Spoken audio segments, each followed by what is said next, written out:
స్థలమే లేదు, ఎక్కుతూనే ఉన్నారు. ఇంకా లోపలేమో ఫుల్ ఉంది.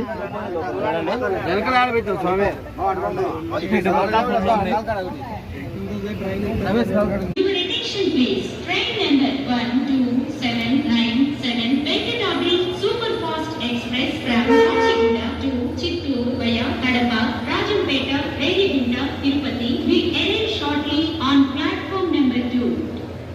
ఇప్పుడు అనౌన్స్మెంట్ చేసిన ట్రైన్ వచ్చేసి మనకు కాచిగూడ నుంచి కడపకి వెళ్ళే ట్రైన్ అనమాట. 2వ నెంబర్ ప్లాట్ఫామ్ మీదకి అయితే వస్తుంది డోన్ జంక్షన్లో. ఈ ట్రైన్ ఉండగానే ఆ ట్రైన్ అనౌన్స్మెంట్ అయితే ఇచ్చారు. ఫస్ట్ టైం ఇటు అనౌన్స్మెంట్ అయితే బాగుంది, చాలా బాగుంది అనౌన్స్మెంట్ అయితే కనుక. ఈ వీడియో నచ్చినట్లయితే please like, share and subscribe చేయడం మాత్రం మర్చిపోకండి. ఇంకొక ఇంట్రెస్టింగ్ వీడియోతో మళ్ళీ మీ ముందుంటాను. అంతవరకు బాయ్.